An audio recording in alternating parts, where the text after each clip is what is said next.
Can I tell you how much I love the DHS Twitter account for this that they posted yesterday in response to some clown saying, look at these troops hanging out in the DC metro today, displaying assault rifles, doing absolutely nothing.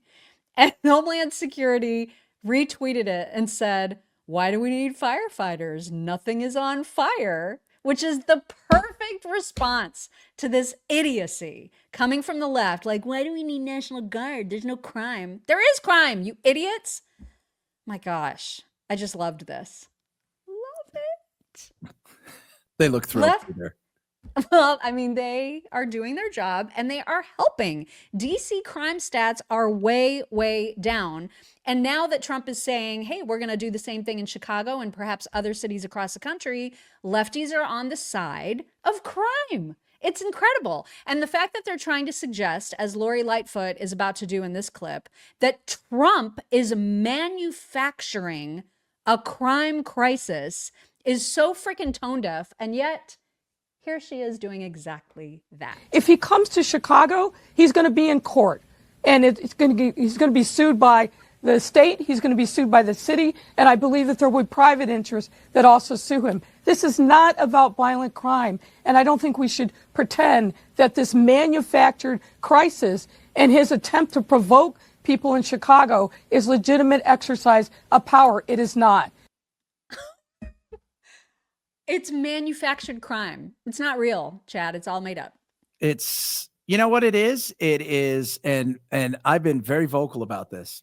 I don't want him to send in the troops.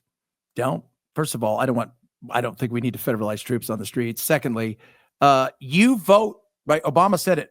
The elections have consequences. Mm-hmm. You continue to be fooled by these people over and over again. Either pick a new path or stop bitching about the violence that goes on in your neighborhoods. It's 15 neighborhoods. 15.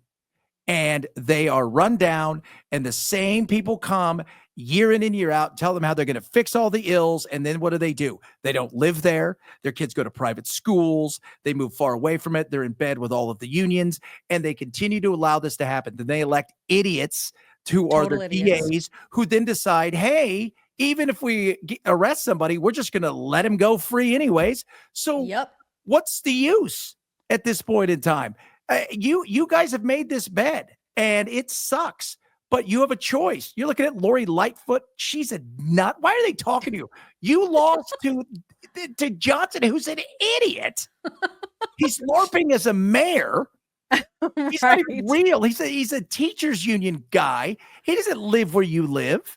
And it sucks that black on black crime is through the roof, that the average median income of the neighborhoods is about $42,000 compared to $100,000 across the rest of Chicago and about $75,000 in Illinois. And what do you allow to happen? You go, well, we could vote for this person. He said he's going to be hard on crime, but these people over here say he's dangerous. So we'll vote for you again, who's done nothing for us. Why fix their problem? Well, that's true. And regardless of where you stand on having the National Guard, federalizing troops to go into these cities, what happened in DC has worked. And you cannot deny the results of, and listen, it's not because National Guard troops necessarily are going to police, but they are relieving the police of other stuff that was keeping them busy. I mean, the fact that they're cleaning up the areas, that they're getting rid of graffiti, all of those things contribute to a safer, more pristine environment, which actually deters crime. When you've got filth and homeless and just nastiness everywhere, drugs in the street with no shame, you're asking for more crime activity. And the problem is that even if they don't want National Guard, they don't want federalized forces in the middle of the streets, the fact that they are resisting Trump's effort to help stop crime is freaking batshit. And that is what makes no sense. Well, they're idiots. They're idiots. And you can have the FBI, because they have local, they have ATF and DEA. They can surge there, and they're actually law enforcement. They could go do some stuff where you're going to send them there. They're going to guard federal stuff. I mean, what are they? But you could do stuff for real. And the fact that you choose, because the Democrats, this is the beauty of the Democrats, they're so retarded. And I said that word because I can say it now because Trump totally said you could say You can that say word. it. You can say it on our show. They're helmet wearing. They picked the wrong choice in every way, shape, and form. Doesn't matter what it is. It's like, is this the worst choice? This is it. We'll do that one then. And it's the same thing with crime. They picked the wrong thing. Don't discount what these people are going through in these neighborhoods. But they do. And JB Pritzker is running for president. That's why he's on Ozempic or whatever. It didn't work for freaking Chris Christie, I'll tell you that. Well, it's true. The Democrat, I mean, and they are so, their only messaging at this point is just resisting anything that Trump does. Here's a great example. Delia Ramirez of Chicago. She is saying we have to obstruct. That's what the message is. We have to continue to resist. And this moment demands courage. It demands us to understand that we must obstruct and do everything we can to oppose any of these authoritarian actions against our cities. Not What in the authoritarians. world? When I heard at one time this authoritarian came, he was like, "You're going to read all these books." And I'm like, "I don't want them." You're going to do it. Oh my gosh, the people in office. I guess we get the people we deserve. That's how the old saying goes. Election has consequences. I do want to mention that for folks out there, moms, grandmas, aunts, women in general, who really want to get involved in politics, but maybe don't have an avenue or don't exactly know how. And you hear people say to you all the time, write your representatives and push back against this law and this bill and this legislation and make your voices known. Here is your cheat code, especially if you are a lazy woman like I am.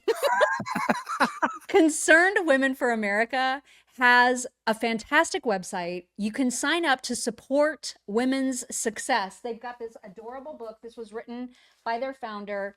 It is this: Secret Rules for Success in Business and Life. This was written by their CEO, but the organization itself has this cool thing on their website. Not only will they keep you informed and abreast of all the news and all the bills that are going on, but they also have a super easy way to contact your legislators. So for example, if there's an issue that you care about, you literally just say, I'm in Indiana, for example, and there will be a form letter all written out for you that has exactly probably how you feel about that issue ready to go. You can edit it if you want.